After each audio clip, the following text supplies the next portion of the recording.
Halo semua, kita dari Kampus Awan. Kita lagi ada di kantornya Pak Michael. Kita mau lihat-lihat di sini ngapain aja sih? Kalau kamu jadi lawyer tuh gimana? Kayak di dalamnya kantornya kan kita kayak cuma bayangin aja ya orang lawyer tuh gimana gitu. Nanti kita juga tunjukin apa yang mereka suka baca, terus habis itu bahas tentang corporate lawyer, tipsnya. Yang paling berguna buat apa sih nih? Mungkin ntar ada kasusnya juga, jadi harus dilihat terus. Yuk!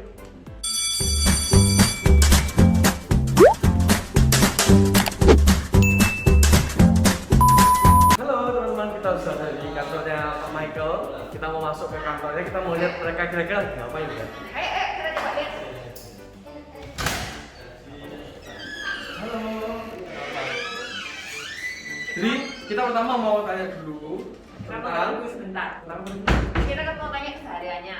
Oh iya, di sini nih ngapain sih biasanya? Karena kan orang penasaran kantor hukum tuh apakah selalu ngerjain kasus terus gitu Ya, atau kayak apa? kalau ngerjain kasus kan pasti ya.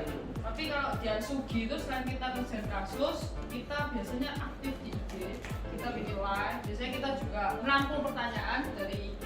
Terus kita jawab masing-masing dari kita jawab pertanyaan dari netizen yang penasaran. Coba terus apa?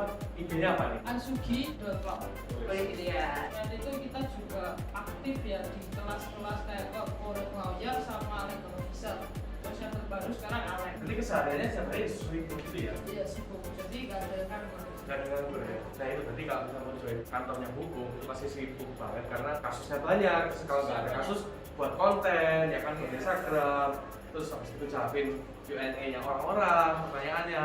Kalau misalnya klien-klien selain review kontrak biasanya ada klien apa aja sih? di Asugi juga ada program pro bono kan Gratis jadi? ya sebenarnya gratis, cuma kita minta biaya bukan untuk kita sendiri, tapi kayak ke print itu juga perlu biaya. Kliennya itu ya kayak konsultasi tanya by telepon. Tapi kalau sampai ke kejaksaan ada juga ya? Itu kalau misalnya kita ngajuin gugatan ke PN, ngajuin gugatan itu perdata. Kalau pidana kita ke kepolisian, itu nanti ada divisinya masing-masing yang pergi. Banyak ya. Kita lanjut ke Sebenarnya. selanjutnya. Terima kasih. Makasih. Nah, ini. Perkenalkan namanya Matthew. Halo. Maaf kita mengganggu. Oh iya. Oh lagi main game ternyata. Oh, bukan ya? Enggak ini yang apa ini lagi ngapain ya? Ini kebetulan lagi review kontraknya klien. Tentang apa ini? Nggak boleh kita nggak Oh, boleh. iya. Ini kerahasiaan kali ini. Rahasia. Disensor nanti. Contoh kasus nih, contoh Yang kasus. kasus yang menarik nggak usah nyebutin nama nggak apa, tapi yang kayak menarik. Company A. Kita kan emang bergeraknya fokusnya di bidang corporate lawyer ya. Nah, tapi corporate lawyer itu orang-orang biasanya mikirnya selalu di, oh ini pasti perdata.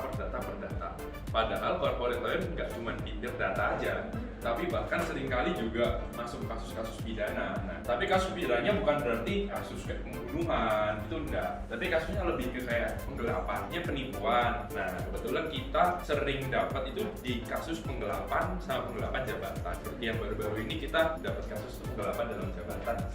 Biasanya kayak ada pegawai perusahaan yang menggelapkan uang perusahaan untuk keuntungannya sendiri. Nah, itu kita juga handle seperti itu. Kalau kita pegang klien perusahaannya, kita nanti akan bantu buatkan pelaporan, lalu kita akan kawal sampai ini masuk ke proses persidangan nanti. Nah, biasanya kan kalau pidana itu kan prosesnya awal buat laporan polisi, terus nanti masuk ke penyidikan, nanti dilimpahkan kejaksaan nanti yang melakukan proses persidangannya nanti persidangan di pengadilan. Menarik juga ya. Seru ya? Ternyata hati-hati tuh kalau menggelapkan jabatan. Nggak Iya. boleh tuh. Nggak boleh. Dosa. Nanti masuk polisi nanti. Nanti ketemunya sama Matthew loh. Diurus kasus. Nanti ketemu saya. Oke. Oke. Thank you Matthew. Thank you. Oke. Nah, kalau tadi Matthew kan cerita tentang yang kayak penyelesaian hukum kayak masuk ke pengadilan dan lain-lain. Dia kalau di dalam hukum intinya ada nggak ya penyelesaian yang enggak? Betul, Non hukum gitu. betul. Jadi sebenarnya penyelesaian itu tidak hanya harus dengan langkah hukum atau tindakan hukum. Karena apa? Contohnya sebenarnya kalau ada satu kasus, opini publik itu penting. Opini publik tentang kasus kita, apalagi kalau udah terlanjur orang-orang banyak pada tahu, itu akan bisa ya secara psikologis akan bisa mempengaruhi pengawasan orang terhadap perkara itu. Opini publik itu dibentuk dari media, itu juga akan mempengaruhi opini publik dan mempengaruhi kasus kita itu sendiri. Nah, Sugi sudah ada salah satu kasus yang bekerja sama dengan media partnernya kita supaya kasusnya klien ini bisa lebih terblow up lagi dan atensi bukan cuma publik sih sebenarnya, pemerintah juga dari kasus yang dialami ini bisa ada perhatian begitu kira-kira. Jadi kayak kontak media gitu ya? Iya, iya. PR itu berarti ya? Betul, betul. Yang penting sebenarnya bukan cuma langkah non hukumnya, tapi apakah itu legal atau tidak. Itu yang paling penting sebenarnya kan. Walaupun dia langkah non hukum, tapi dia tetap sesuai dengan peraturan. Karena memang apa yang biasanya dikonsumsi publik itu yang dipercaya gitu loh. Iya. Jadi apa yang ditampilkan media itu yang dipercaya sama publik. Jadi apa yang kamu taruh ke media harus hati-hati. Oke, Oke, thank you. thank you. Oke, sekarang kita mau tanya tentang bahasa Inggris. Iya. Maksudnya penting nggak bahasa Inggris untuk kerja di bidang lawyer seperti ini? Penting nggak sih?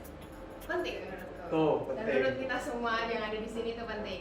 Contohnya? Karena untuk lawyer ya hubungannya itu kan nggak selalu kayak sama orang Indonesia, pasti ada hubungan asing. Contohnya nih kontrak. Kontrak kan ada yang dibikin orang Indonesia dan orang asing. Nah itu kan harus ada bahasa Indonesia dan bahasa Indonesia. Jadi kita sebagai lawyer juga harus ngerti bahasa Inggris, apalagi bahasa Inggris hukum. Kadang itu ada bedanya juga. Kan pakainya Black Law Dictionary kan. Nah itu ada kata-kata yang Istilah-istilah gitu ya? yang nggak kayak biasanya. Susah gitu Yang ya? agak susah dimengerti. Jadi maksudnya kalian nggak bisa cuman mengandalkan Google Translate Iya karena benar, ada Google juga kadang kan salah, Betul. harus di cross check lagi. Terus istilah-istilah yang kayak hukum gitu yang pakai bahasa Inggris kan nggak mungkin muncul di Google Benar Translate. banget. Jadi kalian harus belajar juga. Belajarnya di buku apa namanya? Tadi dictionary apa tadi? Itu Black Law Dictionary. Black Law Dictionary. Dictionary. Dan yang terakhir kita mau interview dua cewek ini. Jobdesknya apa? Jobdesknya? Jobdesknya sih Ada biasanya berapa? kita sih ke lapangan ya. Ya jadi kita lebih Ya banyak bagian ke lapangan, terus untuk bagian nyamar-nyamar juga Kira-kira bisa. di lapangan ngapain sih? Atau Nah apa? ini seninya sebagai lawyer itu kita tuh nggak melulu kerja di balik meja aja ya gitu ya. Dan nggak selalu di kantor, dingin nggak selalu gitu. pakai baju proper juga. Ada kalanya kita itu harus menyesuaikan pakai baju yang melas. Contoh, Terus contoh. habis itu Oh ini tips and tricks ini nggak orang tahu ini. iya sih, terus kayak kita juga harus menyesuaikan goalnya kita tuh apa gitu. Dan bagaimana cara kita sampai ke goal. Nah kalau Ada ada pengalaman lucu nggak? Ada pengalaman lucu nggak yang Iya, tentang yang itu? di-share, gitu? yang Oke, di-share. oke. Jadi waktu itu sempat ada pengalaman di mana kita ini ditugaskan untuk mencari satu alamat. Ya, Iya. Nah, kalau kayak gitu intinya kan gimana caranya kita tuh harus bisa mendapatkan alamat tersebut. Kan nggak mungkin kan kita datang ke sana terus tok tok tok permisi saya lawyer saya mau menanyakan alamat, kan nggak mungkin ya. Orang Pasti udah keburu takut duluan ya Wit ya. udah keburu takut, udah gak bakal mau cerita juga. Terus akhirnya kita nyamar ya, gimana Iya. yuk? Jadi kita itu datang kondisi hujan, kita tuh naik motor terus kita nyamar kayak susah banget pakai jas hujan yang kresek itu. Kita datang, kita bilang ke satpamnya kalau kita ini tukang bunga, ya kan? Untuk memastikan apa benar ini rumah itu rumahnya si orang yang kita cari. Kebetulan kan nggak lagi bawa bunga. Enggak, tapi kayaknya dengan muka kita yang kayak gitu tuh orang yakin kalau kita mau survei bunga ya gitu ya, mau kirim papan bunga gitu Iya. loh. Terus begitu udah dapet, ya akhirnya langsung kita copot semua atribut. Ya kita balik jas-jasan lagi, kita masuk rumah itu ya. Terus habis itu keluarnya pakai lagi. Oh ya enggak. Ya udah pulang gini aja kan balik ke kantor. Karena kadang kan Tapi kayak menghayati gitu. Jadi kalau nggak gitu, ntar nggak bakal dapet alamat ya. Kayaknya dia sih bicara buat mendapatkan sesuatu. Harus teriak. benar. Pak Michael boleh diakui lah pengorbanannya. Ya kan? Iya Pak, dicatat. Catat poinnya. Terus habis gitu sekarang mau tanya, misalnya di Ansuk ini buka nggak sih kelas-kelas maksudnya untuk supaya orang lain bisa belajar? Misalnya. Oke, jadi selain kita menangani kasus ya Yuf ya, kita tuh juga mengedukasi. Itu udah kewajiban yang melekat di kita ya Widya, sebagai Hmm. lawyer itu jangan sampai orang itu datang ke kita dengan bawa masalah. Kalau bisa sebelum ada masalah itu kita sudah mengedukasi. Lebih tahu dulu gitu ya. Itu makanya kita buka kelas ya Widya. Iya. Yang paling terkenal apa? Yang paling terkenal, yang paling banyak peminatnya. Kalau yang paling banyak peminatnya dan kita udah lama banget penyelenggaraan kelas itu ada legal officer class. Nah, Mana ada? jadi legal officer class itu kelas di mana si pesertanya dibuat untuk menjadi seorang legal di suatu perusahaan. Nah, legal officer class itu sekarang di batch 6. Banyak banget. Yang terakhir berapa pesertanya? Yang terakhir di batch 5 itu ada 200 peserta. Wah, terus berapa lama itu ceritanya? Untuk kelasnya sendiri itu durasinya sebulan. Terus selain legal officer kita juga ada kelas apa nih yuk? Ada kelas corporate lawyer, terus kebetulan kita juga karena animo warga di media itu Animo bukan yang ikan yang dikejar doli. Nemo, Oh, Nemo. terus berenang gitu ya Terus, kan. terus. Itu tapi Karena banyak animo. karena animo yang besar. Nah akhirnya kita membuka kelas Ansugi Law Experience. Jangan denger yang join sampai 300.000 ya. Iya, pesertanya sampai ya. yang mau daftar injek-injekan. Sampai katanya buka stadium loh. Jadi kelas kita itu ada legal officer class, ada juga corporate lawyer class. Kalau corporate lawyer itu lebih ke apa nih? Profesional sih, lebih ke lawyer gitu. Kalau legal officer kan lebih ke legal officernya suatu perusahaan kan. Kalau corporate lawyer beda apa? Lebih tua gitu orang. Bukan sih, beda bidang juga gitu. Kalau legal officer kan dia menangani kasus-kasus yang ada di dalam perusahaan. Tapi kalau misalkan corporate lawyer itu bagaimana kita menjadikan pesertanya ini sebagai lawyer untuk menangani sebuah corporate. Bahan-bahannya itu yang ditangani oleh PT-PT, CPTP gitu ya? Benar. Jadi kalau kalian yang belum join, kalian harus belum join di Ansugi Law, kata hukum terpercaya masa kini. Nah, jadi ini ternyata isinya counter lawyer itu seperti apa? Hmm, Pak, oh, ya. kita mau pergi duluan karena Oh, gimana? kebetulan mau ke Jakarta. Ngapain di Jakarta? Urus salah satu kasus yang tadi dijelasin sama Matthew sih, terkait dengan penggelapan ya. Oh, ya. Berapa hari di Jakarta? Ya kalau gitu sih kita nggak bisa lihat ya, tapi biasanya range-nya sekitar kalau misalkan udah aksi kayak gitu sekitar 3-4 hari sih. 3-4 hari. Itu nanti kan bakal kemana aja? Yang pasti kita nanti koordinasi sama penyidiknya dulu, terus kita ketemu klien, terus nanti kita follow up lagi penyidiknya, baru kita eksekusinya apa. Gesnya sampai Jakarta. Iya, Ya, dikirim ke Jakarta. Nah itu duluan Iya, ya pamit dulu iya, ya. iya. Jadi kita sudah ngerti kira-kiranya di kantor hukum tuh ngapain aja. Setelah interogasi timnya. kita sekarang mau ke kantornya Pak Michael, ya kan? Oke. Oh, Pak Michael juga. Iya, sekalian ya. Boleh. Oke, boleh. Yuk. Dianterin ya. Ayo, ini kita lihat tempat dia Pak Michael. Ini kantornya. Ini kantornya. Ada tamu, kedatangan tamu kita. Ya. Nah, ini. Kirim Halo. usulan. Kita mau pamit Michael. Ini kurang terus Kita ini. mau pamit. Oh iya. Oke. Yuk masuk. Jadi ini kantornya Pak Michael. Di sini meja kerjanya, terus di situ ada lemari-lemari, taruh buku-buku. Sama ini juga ada kayak semacam mini library.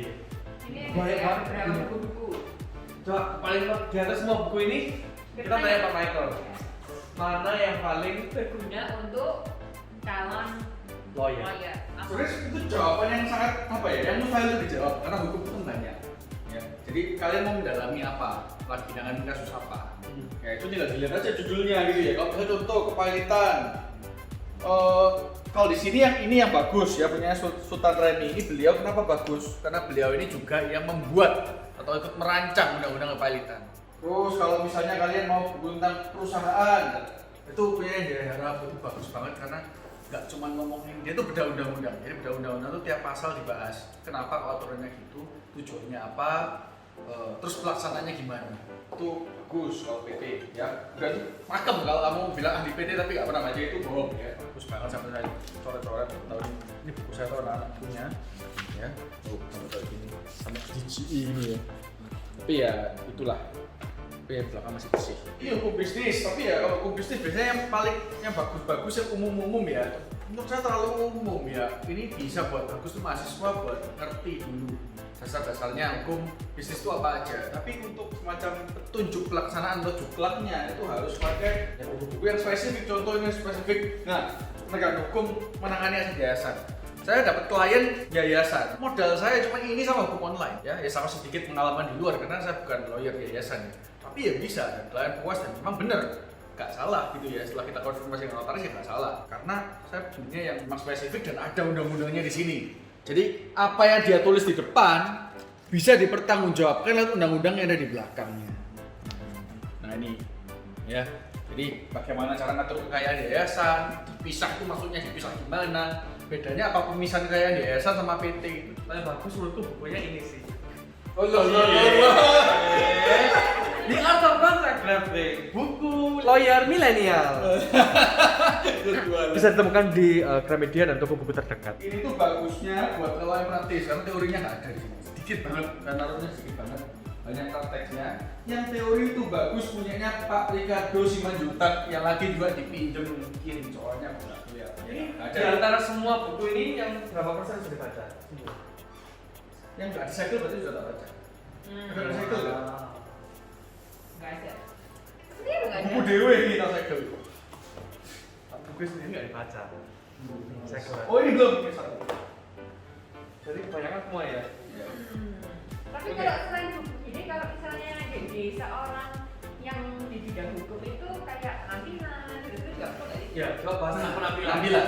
Contohnya ya, ini di dunia hukum tuh banyak ketidakpastian. Nggak ada jam kerja yang pasti. Kalau pas nggak ada kasus, kamu nggak ada kegiatan juga ya diem aja. Tapi pas ada kegiatan, ada kasus, ya ini anak-anak tadi itu jam hari Jumat pun berangkat ke Jakarta ya sampai Senin. Tadi kalau masalah penampilan, tadi itu saya rencana hari ini kan karena ada aktivitas di kantor, saya mau ada boxing baru tuh jam 4. Nah, itu dari awal saya pikir udah saya pakai baju olahraga langsung aja.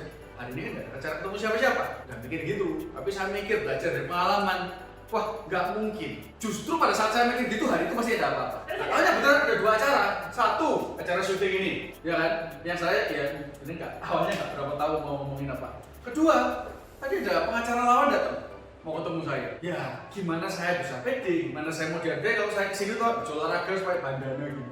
Soalnya gini, kamu kan bukan penjual HP. Iya toh. Kalau kamu jualan HP yang harus bagus apa? Ya HP-mu, barang daganganmu. Kalau kita kan yang dijual orangnya, otaknya. Masuk otaknya dikasih baju nggak bisa. Ya orangnya ini. Kalau mereka pun kan nggak tahu kan tadi dia bilang kayak kita nggak tahu mau bahas apa karena kita kan memang aku sama Lisa mau gerebek ceritanya kan mau gerebek kantornya gitu. Kita mau kita surprise. Kita mau bikin kayak kamu ini kayak lebih nyantai. Lebih ke casual. Kalau buat teman-teman yang mau masuk hukum Masuk hukum. atau sudah masuk hukum, Hukum itu profesi dokter ya, officium nobile, profesi mulia itu yang hukum pengacara itu harus rajin, itu nggak bisa ditawar. Rajin dalam apa ya? Baca, praktek, ya, menggeluti dunia itu baik di dalam maupun di luar jam kantor karena kita kenapa profesi mulia karena yang kita lakukan itu berkaitan dengan penghidupannya orang. Ada nggak dari kalian yang mau dioperasi jantung sama dokter jantung yang males belajar, males latihan? Ada nggak di sini yang waktu kena kasus pidana udah ditahan di kepolisian, perkara berkas sudah masuk kejaksaan, mau dibela sama lawyer yang nggak pernah per event baca ini undang-undang hukum pidana? Nggak mungkin kan? Ya pasti kita cari yang benar, yang nggak punya kompetensi nggak mungkin.